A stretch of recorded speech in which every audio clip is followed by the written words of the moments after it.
ونؤمن به ونتوكل عليه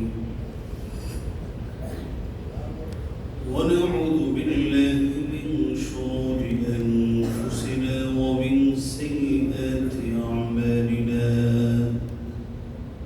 من يهده الله فلا مضل له ومن يضلله فلا هادي له ونشهد أن لا إله إلا الله وحده لا شريك له ونشهد أن سيدنا ونبينا وشفيعنا ومولانا محمدا عبده ورسوله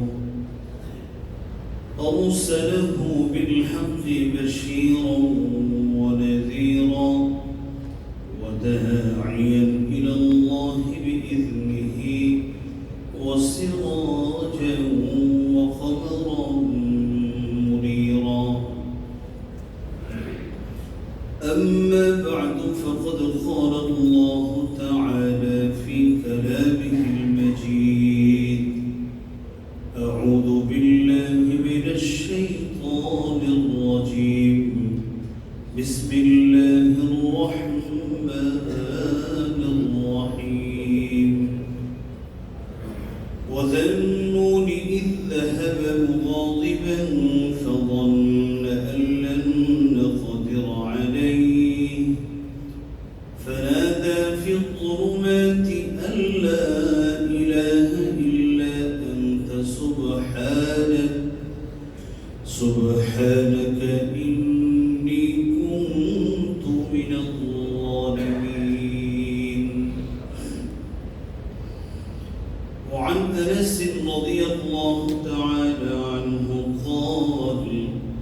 قال رسول الله صلى الله عليه وسلم من طلب الشهادة صادقا أعطيها ولو لم تصب رواه مسلم أو كما قال عليه الصلاة والسلام. نماز جي درود পড়তে থাকি সকলে মুহাব্বতের সাথে আদবের সাথে পাঠ করুন আল্লাহুম্মা সাল্লি আলা মুহাম্মাদিন ওয়া আলা আলি মুহাম্মাদ كما صليت على إبراهيم وعلى آل إبراهيم إنك حميد مجيد. اللهم بارك على محمد وعلى آل محمد كما باركت على إبراهيم وعلى آل إبراهيم إنك حميد مجيد. الحمد لله. সম্মানিত মুসলিয়ান, সম্মানিত হাজিরিন, আলোচনার শুরুতেই শুকরিয়া আদায় করছি সেই মহান রব্বুল আলামিনের পবিত্র শাহী দরবারে যিনি সালাতুল জুমা আদায় করার উদ্দেশ্যে আমাদেরকে পৃথিবীর সর্বোত্তম স্থানে আসার বসার, কোরআন এবং সুন্নাহ থেকে কথা বলার এবং শোনার তৌফিক করে দিয়েছেন, সুযোগ করে দিয়েছেন। যে রব আমাদেরকে এই বিশাল নিয়ামত দান করলেন তারই পবিত্র শাহী দরবারে কালিমাতুশ শুকর আদায় করে সকলেই পড়ি আলহামদুলিল্লাহ। মুহতারাম মুসল্লিয়ান, ইতিমধ্যেই আমি আপনাদের সম্মুখে কোরআনুল কারীম 17 নম্বর পারা সূরাতুল আম্বিয়া 87 নং আয়াত তেলাওয়াত করেছি। পাশাপাশি রাসূল করিম সাল্লাল্লাহু আলাইহি ওয়াসাল্লামের বিশিষ্ট সাহাবী, অন্যতম খাদিম হযরত আনাস রাদিয়াল্লাহু তাআলা থেকে বর্ণিত সহিহ মুসলিম শরীফে উল্লেখিত আল্লাহর নবীর এক টুকরো বিশুদ্ধ বাণী আপনাদের খিদমতে তেলাওয়াত করেছি। রব যদি তৌফিক দান করেন, তিলাওয়াতকৃত আয়াত এবং পঠিত হাদিসকে সামনে রেখে আমি আমার নির্ধারিত বিষয়ের উপর সামান্য কিছু কথা আপনাদের খিদমতে পেশ করার চেষ্টা করব।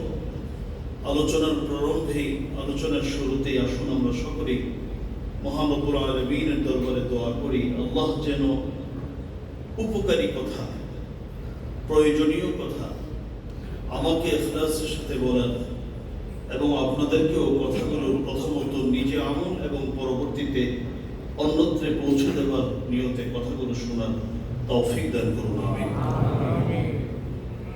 সম্মানিত হাজিরিন, গত 2 জুমাতে আমরা একটা বিষয় নিয়ে আলোচনা করছিলাম, আলোচনা শুনছিলাম। বিষয়টি ছিল সর্বশ্রেষ্ঠ মৃত্যু। যাদের আগমন হবে তাদের প্রস্থান হবে, এ বিষয়ে তো পৃথিবীর কারো কোনো দ্বিমত নেই।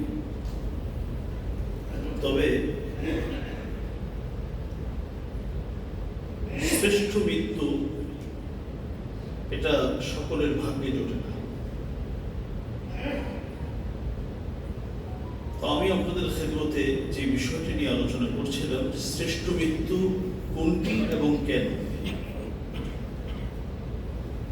মানুষ যতভাবে মৃত্যুবরণ করে, এর মধ্যে সর্বশ্রেষ্ঠ মৃত্যু হচ্ছে শাহাদাতের মৃত্যু। কেন? এর অনেকগুলো কারণ বলেছে। এর মধ্যে সব থেকে বড় কারণ হলো, পৃথিবী থেকে যখন পরকালীন সফর শুরু করবে, তার আমল নামার মধ্যে আল্লাহর হক নষ্ট করার কারণে যত গুনাহ হতে পারে, কোনো গুনাহ আর তার আমল নামায় অবশিষ্ট থাকবে না। নিষ্পাপ হয়ে পৃথিবী থেকে পরকালীন সফর শুরু করবে।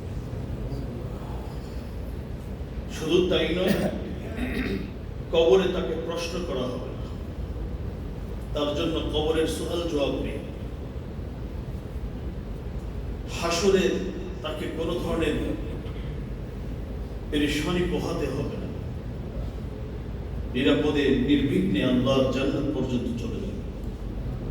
শুধু নিজেই জান্নাতে যাবে তা নয়, বরং স্বজনদের মধ্যে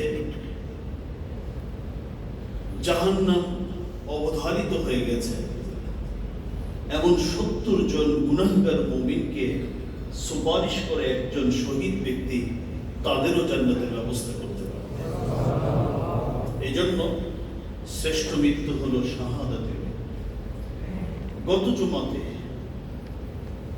আমি এই শ্রেষ্ঠ মৃত্যু পৃথিবীর সেরা মানুষেরা কিভাবে এটাকে কামনা করতেন এবং এই শ্রেষ্ঠ মৃত্যুকে পাওয়ার জন্য তাদের কি পরিমাণ চেষ্টা, আবেগ ছিল,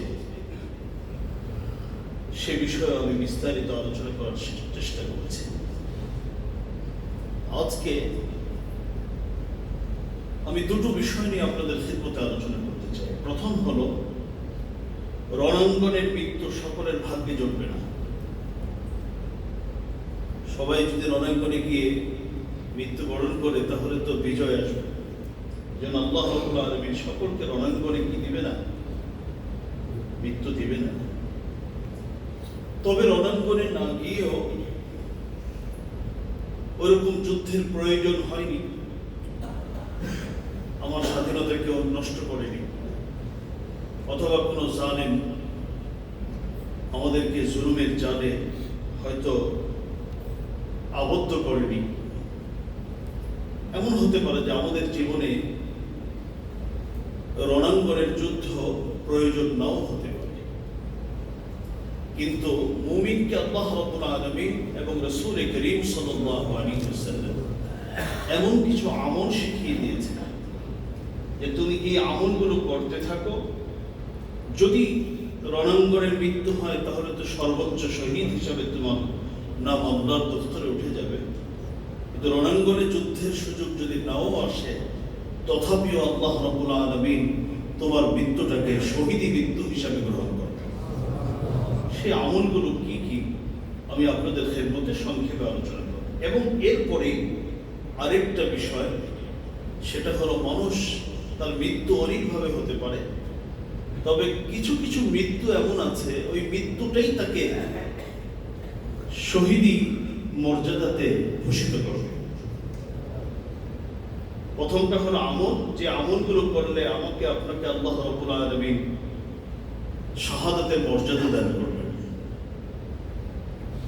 আর দ্বিতীয় হলো এমন মৃত্যু, যে মৃত্যু যদি কারো নসিবে হয় তাহলে সেও শহীদি মর্যাদা পাবে। আসুন আমরা একটি একটি করে বিষয় আলোচনা করি। প্রথমত হলো এমন কিছু আমল, যে আমল আমি আপনি করতে পারলে কোরআন এবং হাদিস আমাদেরকে সুসংবাদ দিয়েছে যে তোমাকে আল্লাহ রাব্বুল আলামিন শহীদ হিসাবে কবুল করবে। এর মধ্যে সর্বপ্রথম আমল, যে আমল করলে একজন মানুষ শাহাদাতের মর্যাদা লাভ করবে, সেটা হলো ফিতনার জামানা। ফিতনার জামানা বলতে আমরা বর্তমান সময়কে বুঝতে পারি।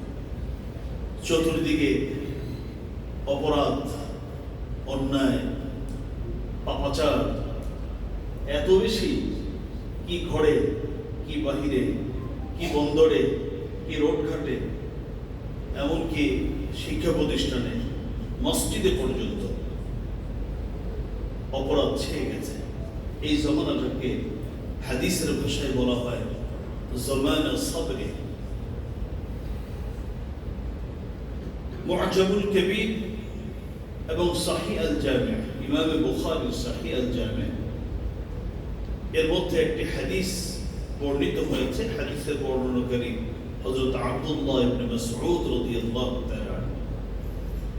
তিনি বলেন, রাসূল করিম সাল্লাল্লাহু আলাইহি ওয়াসাল্লাম ইরশাদ করেছেন, ইন্না মিন ওয়ারাইকুম জামানা সাবরি লিলমুতামাসসিক ফীহি আজরু 50 শাহীদান মিনকুম। নবীজি বলেন, তোমাদের পরে, ও আমার সাহাবীরা, তোমাদের পরে কিয়ামতের আগে এমন একটা সময় আসবে, যে সময়টা হলো গুনাহ থেকে বেঁচে থাকার, ফিতনা থেকে বেঁচে থাকার সময়। প্রচন্ড রকমের ফিতনা, গুনাহ সায়রাব হবে, কিন্তু সেখানে ধৈর্যের সাথে গুনাহ থেকে বেঁচে থাকা। লিল মুতামাসসিক ফীহি, নবীজি বলেন, ওই সময়, ওই ফিতনার সময়, ওই পাপাচারের যখন চতুর্দিক থেকে ছেয়ে ফেলবে, ঠিক ওই সময়ে যে ব্যক্তি আল্লাহর কোরআন এবং নবীজির হাদিস সুন্নাহর উপর আমল করবে, মজবুত ভাবে কোনো একটি 10টি 20টি আমল যদি কোনো মুমিন মজবুত ভাবে করতে পারে, আল্লাহ রাব্বুল আলামিন রাসূলের মাধ্যমে সুসংবাদ দিয়েছেন, আজরু 50 শাহীদান মিনকুম, ও আমার সাহাবীরা, তোমাদের মধ্যে 50 জন শহীদ ব্যক্তির যে মর্যাদা, আমি আল্লাহ রাব্বুল আলামিন তাকে সমান মর্যাদা দান করব। আবারও বলছি, এই ফিতনার জমানায় যদি কোনো ব্যক্তি কোরআন এবং সুন্নাহ যে আদেশ নিষেধগুলো আছে এটাকে মজবুত ভাবে ধরে রাখে। উদাহরণস্বরূপ, এখন অনেক অপরাধের মধ্যে একটি অপরাধ হলো পর্দাহীনতা। এখন একজন মুমিন যে না, আমি আমার নিজে, আমি আমার শরীরে পর্দাটা আমি করব, পৃথিবীর কে কি বলছে সেটা আমার দেখার বিষয়, এটাকে মজবুত ভাবে ধরে রেখেছে। আমি চতুর্দিক থেকে যদিও সুদ আর সুদ, কিন্তু আমি আমার জীবনের সবকিছু বিসর্জন দিয়ে হলো আমি রিস্কে হালালের জন্য চেষ্টা করি। প্রয়োজনে আমি আমার এই সুবিধা সবগুলো ছাড়তে রাজি। আমি উদাহরণস্বরূপ দুই একটি বলছি। আল্লাহ রাব্বুল আলামিন তাকে একজন শহীদ নয়, নবীজি বলেন, ও আমার সাহাবীরা, তোমাদের মধ্যে যে 50 জন শহীদ যে মর্যাদা পাবে, আমি আল্লাহ তাকে সমান মর্যাদা দান করব। আমি এই বিষয়ে একটা কথা বলেছিলাম যে আমরা যত আমল করি, নবীর সাহাবীদের সমান মর্যাদা আমাদের অর্জন করা সম্ভব না। এটা মূলত সাহাবীদের যে শত শত আমল ছিল, এর মধ্যে একটি আমল হলো শাহাদাতের আমল। সেই আমলের বিবেচনায় আমরা তাদের থেকেও এগিয়ে যেতে পারবো যদি আমরা এই আমলটি, নবীজির শেখানো আমলটি করতে পারি। অন্য বিবেচনায় তারা আমাদের থেকে অনেক। তাহলে প্রথম আমল, যে আমল করলে শাহাদাতের মর্যাদা আল্লাহ নসিব করবেন, আমাকে আপনাকে দান করবেন, সেটা হলো এই ফিতনার জমানায় আল্লাহর দ্বীনকে মজবুত ভাবে ধরে রাখার চেষ্টা করব। এটা নবীর সুন্নাহ, আমি এটাকে ধরে রাখার চেষ্টা করব। যদি এভাবে করে আমরা আমল করতে পারি তাহলে মৃত্যুর পরে, আমার মৃত্যু হবে স্বাভাবিক মৃত্যু হতে পারে, কিন্তু আল্লাহ রাব্বুল আলামিন আমাকে আপনাকে শাহাদাতের মর্যাদা দান করবেন। 2 নম্বর আমল, কওলুল হক ইনদা সুলতানিন জাইর। জালিম শাসকের সামনে সত্য কথাটা বলে দাও, যে ভাষাই হোক, একটা নরম ভাষায় হোক, গরম ভাষায় হোক, পরামর্শের আকারে হোক, যে কোনো ক্রমে একজন জালেম শাসকের সামনে সত্য কথা বলা। এটা এমন একটি আমল, যে আমল যদি আমি আপনি করতে পারি, এটা হতে পারে মিডিয়ার মাধ্যমে, হতে পারে কোনো একটি সভা সেমিনারে, অর্থাৎ আমার সামর্থ্যের জায়গা থেকে কোনো জালেম শাসকের অপরাধকে অপরাধ বলা, ভালোকে ভালো বলা, মন্দকে মন্দ বলা, বিশেষ করে তার জুলুমের কাজগুলোকে এটা যে জুলুম এই বিষয়ে পরিষ্কার করে যদি কোনো মুমিন বলতে পারে, আল্লাহ রাব্বুল আলামিন মৃত্যুর পরে তাকে শাহাদাতের মর্যাদা দান করবেন। হযরত জাবের রাদিয়াল্লাহু তাআলা থেকে বর্ণিত তিনটি হাদিসের কিতাবের মধ্যে হাদিসটি এসেছে। হযরত জাবের বলেন, عن جابر رضي الله تعالى عن النبي صلى الله عليه وسلم قال سيد الشهداء حمزة بن عبد المطلب ورجل قام إلى إمام جائر فأبره ونهاه فقتله। আল্লাহর হাবিব সাল্লাল্লাহু আলাইহি ওয়াসাল্লাম বলেন, সাইয়্যিদুশ শুহাদা, পৃথিবীতে যারা শহীদ হবেন সকল শহীদের সরদার শহীদ হচ্ছেন, সর্বোচ্চ পর্যায়ের শহীদ হলেন, 1 নম্বর হলেন হামজা ইবনে আব্দুল মুত্তালিব, নবীজির চাচা হযরতে হামজা রাদিয়াল্লাহু তাআলা। উনি হলেন পৃথিবীতে এ পর্যন্ত যারা শহীদ হয়েছেন এবং কিয়ামত পর্যন্ত যারা শহীদ হবেন তাদের সকলের সরদার। আপনারা উহুদ প্রান্তরে যখনই গিয়েছেন, আপনারা জিয়ারা করেছেন হযরত হামজা ইবনে আব্দুল মুত্তালিবের কবর, আপনারা জিয়ারা করেছেন। নবীজি বলেন, আমার চাচা হামজা ইবনে আব্দুল মুত্তালিব হচ্ছে সাইয়্যিদুশ শুহাদা, সকল শহীদের সরদার। পাশাপাশি কেউ যদি এই শহীদদের সর্বোচ্চ মর্যাদায় আসীন হতে চায়, তাহলে আরেকটা সুযোগ আছে, ওয়ারাজুলুন قام إلى إمام جائر فأمره ونهاه فقتله। নবী বলেন, এবং ওই ব্যক্তিও শহীদদের মধ্যে সর্বোচ্চ মর্যাদার অধিকারী, যে ব্যক্তি একজন জালেমের সামনে ভালো কাজের আদেশ দিবে, মন্দ কাজ থেকে বারণ করবে, এবং এই ভালো কাজের আদেশ দেওয়ার কারণে মন্দ কাজ থেকে বারণ করার কারণে তাকে হত্যা করা হয়েছে। আল্লাহর হাবিব সাল্লাল্লাহু আলাইহি ওয়াসাল্লাম বলেন, আল্লাহ রাব্বুল আলামিন তাকে, তার এই মৃত্যুটা স্বাভাবিক মৃত্যু হবে না, আল্লাহ তাকে শাহাদাতের মৃত্যু হিসাবে তাকে কবুল করবেন।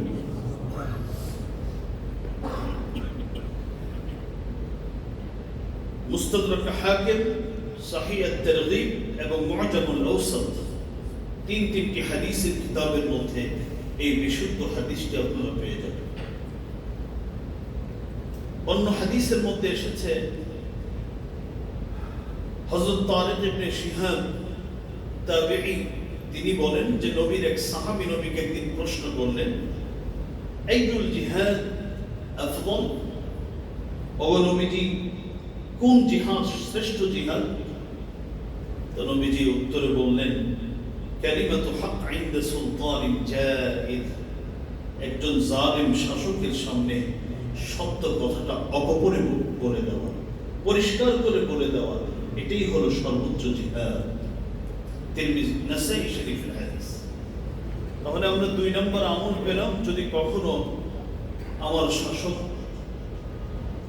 আমার রাষ্ট্রপ্রধান, উনি যদি আল্লাহ না করুন মানুষের প্রতি অবিচার করতে শুরু করে, তাহলে এই অবিচারের বিষয়ে আমাকে আপনাকে আমাদের জায়গা থেকে পরিষ্কার করে বলা, এই আমলটি যদি আমরা করতে পারি, মৃত্যুর পর আল্লাহ রাব্বুল আলামিন আমাদেরকে মৃত্যু স্বাভাবিক হলেও শহীদি মরণ হিসাবে আমাদের মরণটাকে কবুল করে। 3 নম্বর, এটা বড় গুরুত্বপূর্ণ, যদি কোনো মুমিন তার ঈমান, তার দ্বীন হেফাজত করতে গিয়ে মৃত্যুবরণ করে। আমার ঈমান হচ্ছে এই কোরআন, এটা আমার আল্লাহর কালাম, শুরু থেকে শেষ পর্যন্ত এটা পৃথিবীর কারো কথা নয়, এটা স্বয়ং আল্লাহ রাব্বুল আলামিনের কথা। এখন এই কোরআনকে বিকৃত করা হচ্ছে, তাহলে আমার দায়িত্ব হলো এটাকে আমার ভাষায়, আমার জায়গা থেকে এটাকে কি করে প্রতিবাদ করা। আমার নবীর ইজ্জত নিয়ে ছিনিমিনি চলছে, এই বিষয়ে কথা বলা এটা একজন মুমিনের দায়িত্ব। আল্লাহ না করুন তার দ্বীন হেফাজত করতে গিয়ে যদি কোনো মুমিন মারা যায়, অথবা নিজের জান হেফাজত করতে গিয়ে কোনো ঘাতকের সাথে প্রতিবাদ, কোনো সন্ত্রাসের সাথে বাকবিতণ্ডা হচ্ছে, তার মোকাবেলা করতে গিয়ে যদি মারা যায়, অর্থাৎ নিজের জীবন রক্ষা করতে গিয়ে ঘাতকের আঘাতে যদি কোনো ব্যক্তি মারা যায়। 3 নম্বর, নিজের সম্পদ রক্ষা করতে গিয়ে যদি কোনো ব্যক্তি মারা যায়, যা আমার কষ্টার্জিত হারার অর্থ অমুক ব্যক্তি তার বেশি শক্তি ব্যবহার করে আমার কাছ থেকে নিয়ে যাচ্ছে, আমি এটাকে সংরক্ষণ করার চেষ্টা করছি, আমি তাদের আঘাতে মারা গেলাম। 4 নম্বর, যে ব্যক্তি তার পরিবারকে, পরিবারের জান, পরিবারের মান, এমনকি পরিবারের ইজ্জত, আবরু, যেটা সম্ভ্রম, এটা হেফাজত করতে গিয়ে যদি কোনো পুরুষ মারা যায়, তাহলেও এই 4 প্রকার, এই 4 অবস্থায় যদি কোনো মুমিন মারা যায়, তাহলে আল্লাহ রাব্বুল আলামিন তাকে শহীদি মরণ নসিব করবেন, তাকে শাহাদাতের মর্যাদা দান করবেন। আমরা এমন পরিস্থিতি আমাদের সমাজে অহরহ হয়ে থাকে। আমার কষ্টার্জিত অর্থ, আমার বাবার মিরাসি সম্পত্তি, এটা আমার কাছ থেকে নিয়ে যাচ্ছে অন্যায়। আমার কষ্টার্জিত অর্থ থেকে দুষ্কৃতকারীরা আমার কাছ থেকে আমার কষ্টার্জিত হালাল অর্থ নিয়ে যাবে, একটা অংশ তাকে দিতে হবে। আমি দিব না, আমি এই অন্যায় কাজে তোমাকে সহযোগিতা করব যদি আমি এই প্রতিরোধ গড়ে তুলি, এবং এর বিপরীতে যদি আমাকে মৃত্যুর কোলে ঢলে পড়তে হয়, তথাপিও আমার টেনশনের কারণ নেই, কারণ আল্লাহ রাব্বুল আলামিন আমাকে শহীদি মরণ আমাকে দান করবেন।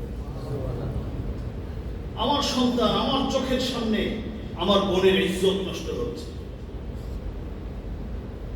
আমার স্ত্রীর ইজ্জত নষ্ট করার জন্য কেউ অপচেষ্টা চালাচ্ছে, এর মোকাবেলা করতে গিয়ে যদি আমি মৃত্যুবরণ করি, আল্লাহ রাব্বুল আলামিন আমাকে আপনাকে শহীদি মরণ দান করবেন, শাহাদাতের মর্যাদা দান করবেন।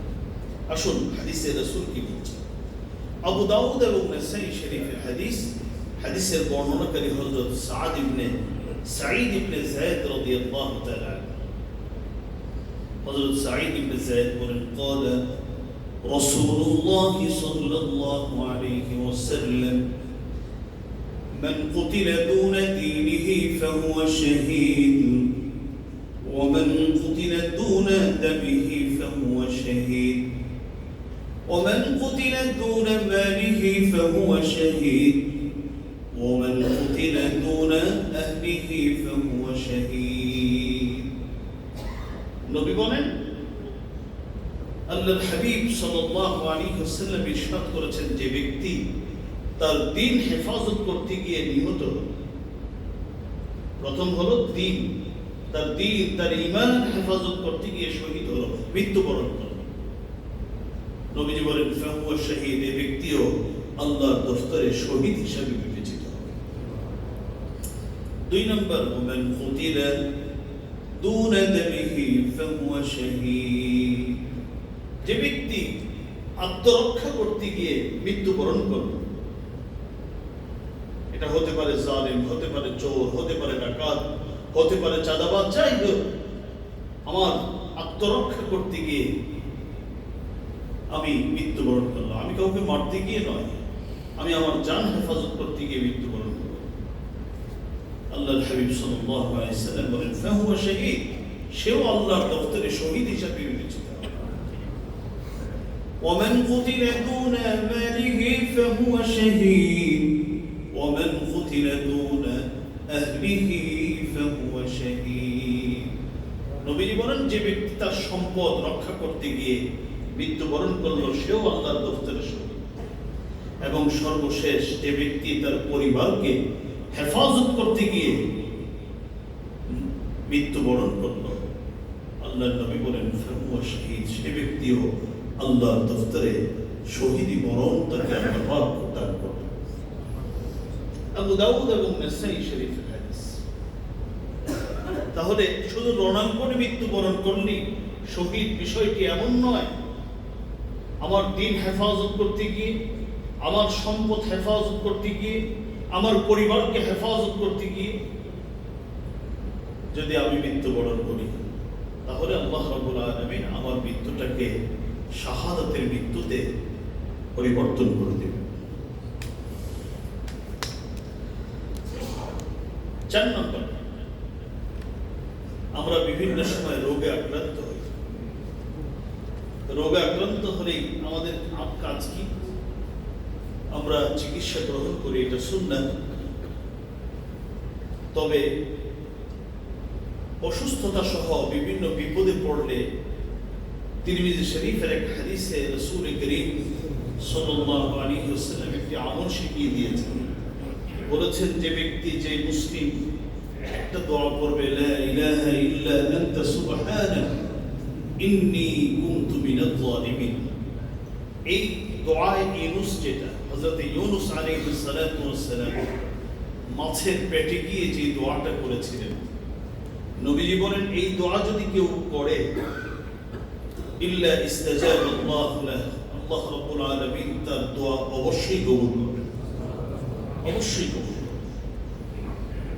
অসুস্থ অবস্থায়, বিপদগ্রস্ত অবস্থায় এই দোয়াটি পড়া, এটা নবীজির সুন্নাত, নবীজি আমাকে আপনাকে শিখিয়েছেন। কোন মুমিন যদি অসুস্থ অবস্থায় মাত্র 40 বার এই দোয়া ইউনুসটা পাঠ করে এবং সেই অসুস্থ অবস্থায়, সেই অসুখেই যদি সে মারা যায়, আল্লাহ রাব্বুল আলামিন তাকে শাহাদাতের মর্যাদা দান করবেন। আর যদি এই দোয়া ইউনুসটা পড়ে ওই অসুখে মারা যায়নি, এই দোয়া ইউনুস পড়ার কারণে আল্লাহ রাব্বুল আলামিন তার জীবনের সব গুনাহ মাফ করে দেবেন। আসুন নবীজি হাদিসের মধ্যে কি বলে শুনুন। মুসনাদ আহমদ এবং মুস্তাদরাক হাকিম, দুটি হাদিসের কিতাবের মধ্যে হাদিসটি এসেছে। নবীজির বিশিষ্ট সাহাবী হাদিস বর্ণনা করেন হযরত সাদ ইবনে আবি ওয়াক্কাস রাদিয়াল্লাহু তাআলা। তিনি বলেন, قال رسول الله صلى الله عليه وسلم لا إله إلا أنت سبحانك إني كنت من الظالمين أيما مسلم دعا بها في مرضه 40 مرة فمات في مرضه ذلك أعطي أجر الشهيد وإن برأ برأ وقد غفر له جميع ذنوبه رواه أحمد والحاكم। হযরত সাদ ইবনে আবি ওয়াক্কাস রাদিয়াল্লাহু তাআলা থেকে বর্ণিত, তিনি বলেন রাসূল করিম সাল্লাল্লাহু আলাইহি ওয়াসাল্লাম ইরশাদ করেছেন, নবী বলেন, লা ইলাহা ইল্লা আনতা সুবহানাকা ইন্নী কুনতু মিনাল যালিমিন। এই দোয়া ইউনূস যদি কোনো মুসলিম তার অসুস্থ অবস্থায় মাত্র 40 বার পাঠ করে, অসুস্থ অবস্থায় মাত্র কতবার? 40 বার। এটা জ্বর হতে পারে, এটা ডায়রিয়া হতে পারে, এটা হার্ট অ্যাটাক হতে পারে, যে কোনো আমরা যে কোনো রোগে আক্রান্ত যদি হই আর সেই রোগে যদি মারা যায়, আল্লাহর হাবিব সাল্লাল্লাহু আলাইহি ওয়াসাল্লাম বলেন ফামাতা ফি মারাদি, এবং সেই অসুখেই সে ব্যক্তি মারা গেল, যালিকা উতিয়া আজরা শাহীদ, আল্লাহ রাব্বুল আলামিন তাকে এর বিনিময়ে শাহাদাতের মর্যাদা দান করবেন। ওয়া ইন বারা, নবীজি বলেন যদি সুস্থ হয়ে যায়, বারা ওয়া ক্বাদ গুফিরা লাহু জামিউ যুনুবি, এই আমল করার পরে যদি সে মারা না যায়, ওই অসুস্থতার মধ্যে আল্লাহ তাকে সুস্থতা দান করে সে ফিরে আসে, তাহলে আল্লাহ রাব্বুল আলামিন তাকে যখন সুস্থ করবেন তখন সকল অপরাধ মোচন করে জীবনের সকল পাপাচার আবার আল্লাহ রাব্বুল আলামিন নিজ দায়িত্বে মোচন করে তাকে নিষ্পাপ হিসাবে বেঁচে থাকার সুযোগ দিবেন। এই জন্য আমরা যদি কখনো অসুস্থ হয়ে যাই তাহলে অন্যান্য মেডিসিন গ্রহণ করা সুন্নাহ, ডাক্তার দেখানো সুন্নাহ, সব ঠিক আছে, ওগুলোর পাশাপাশি এই আমলটাও যেন আমাদের মধ্যে থাকে। মাত্র কয়বার? 40 বার। কোরআনের আয়াত লা ইলাহা ইল্লা আনতা সুবহানাকা ইন্নী কুনতু মিনাল যালিমিন। আমি একটা হাদিস পড়ছিলাম আর মনে হচ্ছিল যে আল্লাহ রাব্বুল আলামিন আমাকে আপনাকে শ্রেষ্ঠ মৃত্যু দেওয়ার জন্য কত সুযোগ রেখে দিয়েছে, যে তোমরাও শহীদি মরণ তোমার ভাগ্যেও নসিব করাতে পারো। তোমাকে একটু কষ্ট করা লাগবে, সামান্য কিছু আমল, এটা কোনো কঠিন আমল যে অসুস্থ অবস্থায় মাত্র 40 বার। আচ্ছা, আমি অসুস্থ, একজন হার্টের রোগী, প্রতিদিন এমনি 40 বার লা ইলাহা ইল্লা আনতা সুবহানাকা ইন্নী কুনতু মিনাল যালিমিন পড়লো, আর আল্লাহ যদি এই অ্যাটাকের কারণে, এই হার্টের রোগের কারণেই তাকে তার মৃত্যু নসিব করে, তাহলে তার মৃত্যুটা কিন্তু শহীদি মৃত্যু হবে, স্বাভাবিক মৃত্যু হবে। 5 নম্বর আমল, যে আমলের মাধ্যমে আমি আপনি মৃত্যুটাকে শহীদি মৃত্যু হিসাবে আল্লাহর দফতরে কবুল করাতে পারি, সেই 5 নম্বর আমল হলো আল্লাহর কাছে সব সময় শাহাদাতের মৃত্যু কামনা করা। এটি একটা আমল যে আল্লাহর কাছে যখন দোয়া করবো যে আল্লাহ তোমার কোরআন বলেছে মৃত্যুর যখন সময় আসবে 1 সেকেন্ড আগে পড়ে যাবে। এমন না যে শহীদি মরণ হলে একজন মানুষের মৃত্যু হবে 40 বছর বয়সে আর স্বাভাবিক মরণ হলে 80 বছর বয়সে। বিষয়টা যেহেতু এমন নয়, প্রতিটা মানুষের, আমি আলোচনার শুরুতে প্রথম দিন বলেছিলাম, ওয়াক্ত মানে সময়, আজাল মানেও সময়। মৃত্যুর ক্ষেত্রে আমার আল্লাহ ওয়াক্ত শব্দ ব্যবহার করেন নেই। নামাজের সময়, শীতকালে সময় পরিবর্তন হয়, গরমকালে সময় পরিবর্তন হয়, কখনো বা আমরা দেখেছি অনেক সময় রাষ্ট্রের দায়িত্বশীলরাই নিজ হাতে সময় কি করে পরিবর্তন করে। এই জন্য মৃত্যুর ক্ষেত্রে আল্লাহ পাক ওয়াক্ত শব্দ ব্যবহার করেননি, আজাল শব্দ ব্যবহার করেছেন। আজাল মানে হলো এমন নির্ধারিত, সুনির্ধারিত সময় যেটা পরিবর্তন করার ক্ষমতা পৃথিবীর কাউকে আল্লাহ রাব্বুল আলামিন দেননি। তামাম পৃথিবীর সকলে মিলে প্রচেষ্টা চালিয়ে 1 সেকেন্ড আগেও আনতে পারবে না এবং পরেও নিতে পারবে না। তো যেহেতু মৃত্যুটা এরকম ভাবে সুনির্ধারিত, সুতরাং আল্লাহর কাছে যদি কোনো মুমিন সবসময় বলে আল্লাহ কখন মৃত্যু হবে জানি না, তবে মৃত্যুটা যেন আমার শ্রেষ্ঠ মৃত্যুতে পরিণত হয়, তোমার কাছে আমি শহীদি মরণ তোমার কাছে চাই। যদি এভাবে করে শুধু চাইতে পারে তাহলেও তার মৃত্যু হয়েছে কথার কথা ঘরে, মৃত্যু হয়েছে মসজিদে, মৃত্যু হয়েছে তার অফিসে অথবা হসপিটালে, আল্লাহর হাবিব সাল্লাল্লাহু আলাইহি ওয়াসাল্লাম বলেন তথাপিও আল্লাহ রাব্বুল আলামিন তাকে শাহাদাতের মৃত্যু থেকে দেন। সহিহ মুসলিম শরীফের হাদিস হযরত সাহেল ইবনে হুনাইফ রাদিয়াল্লাহু তাআলা থেকে বর্ণিত, তিনি বলেন قال رسول الله صلى الله عليه وسلم من سأل الله الشهادة بصدق بلغه الله منازل الشهداء وإن مات على فراشه নবীজি বলেন যে ব্যক্তি আল্লাহর কাছে মনে প্রাণে মন থেকে মনের গহীন থেকে আল্লাহর কাছে শাহাদাতের মৃত্যু চায় বাল্লাগাহু আল্লাহু মানাজিল আশ-শুহাদা আল্লাহ রাব্বুল আলামিন তাকে শাহাদাতের মর্যাদাই দান করবেন যদি আল্লাহর কাছে কেউ মনের গহীন থেকে বিশ্বাস নিয়ে একেবারে মনের গভীর থেকে আল্লাহর কাছে চাইতে থাকে যে আল্লাহ তুমি আমাকে শাহাদাতের মৃত্যু দাও মৃত্যু তো যত সময়ই হবে তবে শ্রেষ্ঠ মৃত্যুটাই তোমার কাছে চাই আল্লাহর হাবিব সাল্লাল্লাহু আলাইহি ওয়াসাল্লাম বলেন বাল্লাগাহু আল্লাহু মানাজিল আশ-শুহাদা আল্লাহ তাকে শহীদ মরণই দান করবেন এই মর্যাদাই দান করবেন ওয়া ইন মাতা আলা ফিরাশি যদিও তার মৃত্যু হয়েছে তার বিছানায় তার ঘুমানোর বিছানায় মৃত্যু হয়েছে হসপিটালের বিছানায় মৃত্যু হয়েছে কিন্তু আল্লাহর কাছে বারবার চাওয়ার কারণে আল্লাহ রাব্বুল আলামিন তাকে বঞ্চিত করবেন না তাকে ও শাহাদাতের মর্যাদা দেন অন্য হাদিসে আরো পরিষ্কার করে এসেছে নবীজি ইবনে মাজার এক হাদিস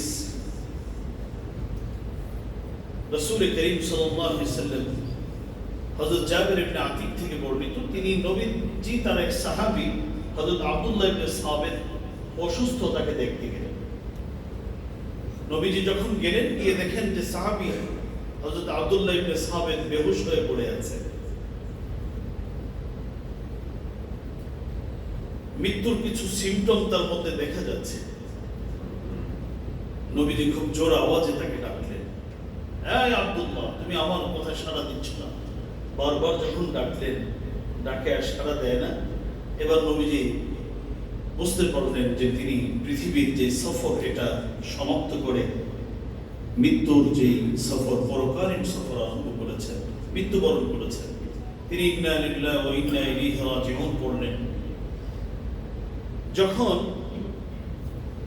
মৃত্যু হয়ে গেল এবার তার মেয়ে তার কন্যা বাবাকে ধরে বলতেছিলেন বাবা আপনার কত শখ ছিল আপনার মৃত্যুটা যেন শহীদি মৃত্যু হয় কারণ আপনার তো সেটা নসিব হলো না আজকে বিছানায় পড়ে আপনার মৃত্যু হলো ঘরের বিছানায় আপনার মৃত্যু হলো নবীজি মেয়ের কথা শুনে এবার আল্লাহ রাসূল বলছেন বলা রাসূলুল্লাহ সাল্লাল্লাহু আলাইহি ওয়াসাল্লাম فإن الله عز وجل قد أوقع أجره عليه على قدر نية قد أوقع أجره على قدر نية নবীজি বললেন হে মেয়ে তুমি কষ্ট নিও না আল্লাহ রাব্বুল আলামিন প্রত্যেক মৃত ব্যক্তিকে তার যে নিয়ত ছিল সেই নিয়তের উপরই তাকে বিনিময় দেওয়া হবে যেহেতু তার নিয়ত ছিল সারা জীবনের চাওয়া ছিল আল্লাহ আমাকে শহীদ হিসেবে কবুল করো তুমি আশা রাখতে পারো কেউ যদি মনে প্রাণে এটা চায় আমার আল্লাহ তাকে সেটাই দান করবে ইবনে মাজাহ মুহতারাম হাজরিন ইতিমধ্যে আমি 5টি আমলের কথা বললাম যে আমলগুলো করতে পারলে আমাকে আপনাকে আল্লাহ পাক শাহাদাতের মর্যাদা দান করবে এবার আরেকটা বিষয় সেটা হলো আমরা জানি মৃত্যুটা অনেকভাবে হতে পারে মানুষের হাজার হাজার ধরনের মৃত্যু হয়ে থাকে এবং প্রতিটা মৃত্যু হলে মানুষ কেউ আল্লাহকে দোষ দেয় না একটা কেউ জ্বরে বলে জ্বরে আক্রান্ত হবে কেউ বলে হার্ট অ্যাটাকে কেউ বলে অমুকের কারণে এই সময় মানুষ সোজা হয়ে যায় তখন আর কেউ আল্লাহকে কি করেন না দোষ দেয় না মৃত্যু অনেকভাবে হতে পারে তবে কার মৃত্যু কিভাবে হবে আমার ইচ্ছা যে সারা জীবন আমার মৃত্যুটা কিভাবে হোক চাই নামাজের মধ্যে হোক অথবা রণাঙ্গনে হোক অথবা মসজিদে নববীর পাশে হোক এটা আমার চাওয়া এটা হতে পারে নাও হতে পারে। কারণ মৃত্যুর কাল কখন হবে, কোথায় হবে, কিভাবে হবে, এটা পৃথিবীর কেউ জানে না, এটা জানেন আল্লাহ সুবহানাহু ওয়া তাআলা। কুরআনুল কারীম 21 নম্বর সূরার সূরাতুল লুকমান এর সর্বশেষ আয়াত 34 নং আয়াতে আল্লাহ বলেন, ইন্নাল্লাহা ইনদাহু ইলমুস সাআহ ওয়া ইউনাজ্জিলুল গায়থ ওয়া ইয়ালামু মা ফিল আরহাম ওয়া মা তাদরি নাফসুম মাযা তাকসিবু গাদা ওয়া মা তাদরি নাফসুম বিআই আরদিন তামুত ইন্নাল্লাহা আলিমুন খাবীর। আল্লাহ রাব্বুল আলামিন বলেন, ইন্নাল্লাহা ইনদাহু ইলমুস সাআহ, কিছু কিছু জ্ঞান এমন আছে এটা আল্লাহ পৃথিবীর কাউকে দেন না, এটা আমার আল্লাহ তার কাছে সীমাবদ্ধ রেখেছে। এর মধ্যে একটি হলো কিয়ামত কবে হবে, কখন হবে, এটা কি 30 সালে হবে না 60 সালে হবে না কবে হবে, এটা কে জানেন? আমার আল্লাহ জানেন। ওয়ায়ুনাজ্জিলুল গায়স, বৃষ্টি কখন হবে, কি পরিমাণ হবে, সেই জনপদের জন্য এটা কল্যাণে পরিণত হবে না অকল্যাণে পরিণত হবে, এটা কে জানেন? আমার আল্লাহ জানেন। ওয়া ইয়ালামু মা ফিল আরহাম, মাতৃগর্ভের সন্তান, এই সন্তানটা কেমন হবে, এটা কি মুমিন, এটা ঈমানদার হবে না বেঈমান হবে, মা বাবার বাধ্য হবে না অবাধ্য হবে, এই সন্তানের কারণে মা বাবার মুখ উজ্জ্বল হবে না কালিমা যুক্ত হবে, এটা পৃথিবীর কেউ জানে না, এটা জানেন আল্লাহ সুবহানাহু ওয়া তাআলা। চতুর্থ, ওমা তাদরি নাফসুম মাযা তাকসিবু গাদা, মানুষ জানে না একটু পরে সে কি করবে। আমরা অনেক প্ল্যান করি, কিন্তু আসল মাস্টার প্ল্যান কার হাতে? আল্লাহ সুবহানাহু ওয়া তাআলা। আমার আল্লাহ জানেন যে আমার কি করব, আমি নামাজের পরে কি বাসার দিকে রওনা হবো না হসপিটালের দিকে রওনা হবো, নাকি বোনের বাসার দিকে রওনা হতে হবে। অফিস থেকে বের হয়েছি বাসার উদ্দেশ্যে, আমি কি আসলে আবার অফিসে ফিরে যেতে হবে, না বাসায় যেতে পারবো, নাকি আমাকে বিশেষ কোনো প্রয়োজন অন্য কোথাও যেতে হবে, এটা কে জানেন? আল্লাহ জানেন, পৃথিবীর কোনো মানুষ জানেন। সর্বশেষ, ওমা তাদরি নাফসুম বিআই আরদিন তামুত, মানুষ কোথায় মৃত্যুবরণ করবে, কিভাবে মৃত্যুবরণ করবে মানুষ জানে না। এই জন্যই তো আমরা আমাদের চোখের সামনে দেখি, কেউ হসপিটালের মধ্যে শুয়ে মারা যায়, কেউ বা কোমায় গিয়ে মারা যায়, কেউ সাধারণ বেডে মারা যায়, কেউ অক্সিজেন অবস্থায় মারা যায়, কেউ বা ঘরে মারা যায়, কেউ বা সিজদায় মারা যায়, কেউ বা রোড ঘাটে মারা যায়, কেউ তো পানিতে ডুবে মারা যায়, কেউ ইলেকট্রিসিটি শর্ট খেয়ে মারা যায়, এক একজন এক একভাবে মারা যায়। তবে 7 ধরনের মৃত্যু আছে। এই 7 ধরনের মৃত্যু যদি হয়, আমরা অনেক সময় এগুলোকে দেখার পরে আবার বলি এটা মনে হয় তার অপকর্মের কারণে এটা হয়েছে, না হলে এইভাবে পানিতে ডুবে মরল কেন, আগুনে পুরা মরছে কেন। কিন্তু কোরআন এবং সুন্নাহ ভিন্ন কথা বলে। 7 ধরনের মৃত্যু আছে। এই মৃত্যু যদি কারো ভাগ্যে জোটে, তাহলে আল্লাহ রাব্বুল আলামিন তাকেও শহীদি মর্যাদা দান করবে। এই 7 ধরনের মৃত্যুর আমি একটি একটি করে বলছি। 1 নম্বর হচ্ছে, যদি কেউ কোনো ব্যক্তি মহামারীতে প্লেগ রোগে মারা যায়, তাহলে আশা করা যায় আল্লাহ রাব্বুল আলামিন তাকে শাহাদাতের মর্যাদা দান করবেন। 2 নম্বর, আল মাইয়িত বিদাইল বাতনি, কেউ যদি ডায়রিয়ায় আক্রান্ত হয়ে মারা যায়, পেটের পীড়া, এতে যদি কেউ মারা যায়, তাহলে আল্লাহ রাব্বুল আলামিন তাকেও শাহাদাতের মর্যাদা দান করবেন। 3 নম্বর, কেউ যদি পানিতে ডুবে মারা যায়, তাহলে আল্লাহ রাব্বুল আলামিন তাকে শাহাদাতের মর্যাদা দান করবেন। 4 নম্বর, আল মাইয়িত তাহতা আল হাদমি, কোন ব্যক্তি যদি ভূমিধসে মাটি চাপা পড়ে অথবা বিল্ডিং চাপা পড়ে মারা যায়, তাহলে আল্লাহ রাব্বুল আলামিন তার এই মৃত্যুটাকে শহীদি মৃত্যু হিসেবে কবুল করবেন। 5 নম্বর, আল মাইয়িত বিমারাদি যাতিল জামবি, এই অসুস্থতাটাকে পুলুরিসি একটা রোগের কথা বলা হয়েছে, এবং এটা ধরন বলা হয়েছে যে ফুসফুসের চারপাশে ফুলে গিয়ে কাশির সময় বা শ্বাস নেওয়ার সময় যে ব্যথা অনুভব হয়, এই রোগে যদি কোনো ব্যক্তি মারা যায় তাহলে আল্লাহ রাব্বুল আলামিন তাকেও শাহাদাতের মর্যাদা দান করবেন। 6 নম্বর, কোনো ব্যক্তি যদি আগুনে পড়ে মারা যায় আল্লাহ তাকেও শাহাদাতের মর্যাদা দান করবেন। 7 নম্বর, আমাদের কোনো মা বোন যদি সন্তান প্রসবকালে অথবা সন্তান প্রসবের পর ওই অসুস্থতা জনিত কারণে যদি মারা যায় তাহলে আল্লাহ রাব্বুল আলামিন তাকেও শাহাদাতের মর্যাদা দান করবেন। আসল হাদিস শরীফের মধ্যে রাসূলুল্লাহ সাল্লাল্লাহু আলাইহি ওয়াসাল্লাম কি বলেছেন? ইবনে মাজাহ হাদিসের বর্ণনা করে হযরত জাবির ইবনে আতীক রাদিয়াল্লাহু তাআলা তিনি বলেন, ক্বালা রাসূলুল্লাহ সাল্লাল্লাহু আলাইহি ওয়াসাল্লাম মা تعدون الشهادة قالوا القتل في سبيل الله قال رسول الله صلى الله عليه وسلم الشهادة 7 سوى القتل في سبيل الله হযরত জাবির ইবনে আতীক বলেন, আমার নবী ইরশাদ করেছেন, নবীজি একদিন সাহাবীদেরকে প্রশ্ন করলেন, মা তাউদ্দুন আশ-শাহাদা, কিভাবে মৃত্যুবরণ করলে তোমরা তাকে শহীদ হিসাবে গ্রহণ করবে?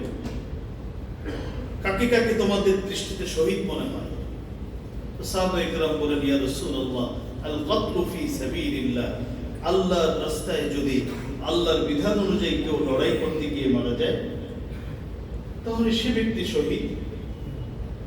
নবীজি বললেন, না, আশ-শাহাদাতু 7 সিওয়াল কতলি ফি সাবিলিল্লাহ, আল্লাহর রাস্তায় মৃত্যুবরণ ছাড়াও 7 ধরনের মৃত্যু আছে যে মৃত্যুর কারণে আল্লাহ রাব্বুল আলামিন তার মৃত্যুটাকে শাহাদাতের মৃত্যু হিসেবে কবুল করেন।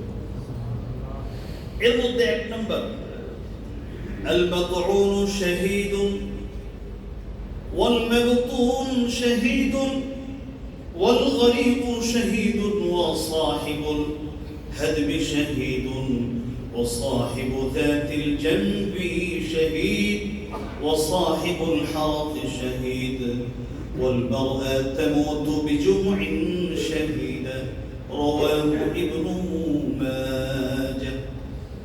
নবীজি বলেন 7 ধরনের মৃত্যু, আল্লাহর রাস্তায় মৃত্যু হওয়া ছাড়াও 7 ধরনের মৃত্যু এমন আছে, এই মৃত্যু যদি কারো ভাগ্যে জোটে এটাকে কষ্ট পাওয়ার কারণ নেই, এর মাধ্যমে আল্লাহ রাব্বুল আলামিন শাহাদাতের মর্যাদা তাকে দান করবেন।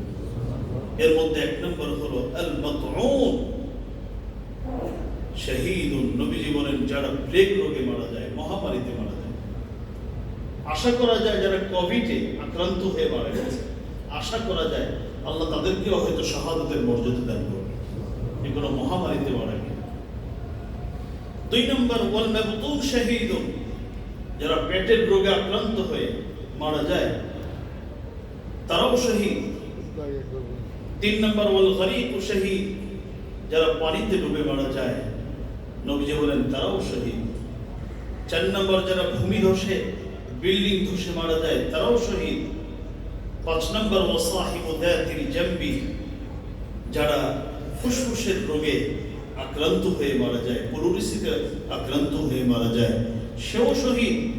6 নম্বর যে আগুনে পড়ে মারা যায় সেও শহীদ। আর 7 নম্বর যদি আমার কোনো বোন, আমার কোনো মা সন্তান প্রসব করতে গিয়ে মারা যায় অথবা এই ব্যাধিতে আক্রান্ত হয়ে মারা যায়, আমার সেই বোনটাকে আল্লাহ রাব্বুল আলামিন শহীদ হিসাবে কবুল করেন। মুহতারাম হাজরিন, মৃত্যু তো যথাসময়েই হবে আমার এবং আপনার, তবে একজন মুমিনের সব থেকে বেশি গুরুত্ব দেওয়া দরকার আমার মৃত্যুটা যেন শ্রেষ্ঠ মৃত্যুতে পরিণত হয়। আমার মৃত্যুটা যেন এমন হয় যে আমার 80 বছরের একদিনের হিসাব যেন আমাকে দেওয়া না লাগে। এটাই তো একজন মুমিনের কামনা হওয়া উচিত। আর এটার জন্য সব থেকে সহজ শর্টকাট যে পথ সেটা হলো শহীদ মরণ। তবে ভালো করে বুঝে নেবেন। কিছু অমুসলিম ভাই বোন খেতে বসছে, এদেরকে গিয়ে বেড়ে ফেলছে। এটাকে কি বলে আবার জিহাদ ফি সাবিলিল্লাহ। এটাকে জিহাদ বলে, এটা সরাসরি দুষ্টমি, এটা সম্পূর্ণরূপে হারাম, এটাকে জিহাদ বলা হয় না। আমি এই বিষয়ে লম্বা আলোচনা করেছিলাম যে জিহাদ ফি সাবিলিল্লাহ কাকে বলে। মুহতারাম হাজিরিন, এভাবে করে মানুষকে মারা এটা কি নয়, জিহাদ নয়। ওইভাবে কিন্তু যদি কেউ শর্টকাট পথ খোঁজে তাহলে সরাসরি জাহান্নামের দিকে অগ্রসর হবে, ও জান্নাতে যেতে পারবে। জিহাদ ফি সাবিলিল্লাহর মাধ্যমে যেভাবে মানুষ শহীদ হতে পারে, আমি 5টি আমলের কথা বলেছি। এই আমলগুলো যদি কোনো মুমিন করে যেতে পারে, আল্লাহ রাব্বুল আলামিন এই মুমিনটাকেও শাহাদাতের মর্যাদা দান করবেন। আর যদি আমার এবং আপনার ভাগ্যে শাহাদাত নসিব হয়ে যায়, তাহলে এর থেকে সৌভাগ্য আর কিছু হতে পারে না। আল্লাহ আমাদেরকে প্রত্যেককে, আমার আল্লাহ রাব্বুল আলামিন শহীদ হিসাবে আমাদেরকে কবুল করেন, শাহাদাতের মর্যাদা আমাদেরকে দান করেন। ওয়া আখিরু দাওয়ানা আলহামদুলিল্লাহি রাব্বিল আলামিন। আসসালামু আলাইকুম ওয়া রাহমাতুল্লাহি।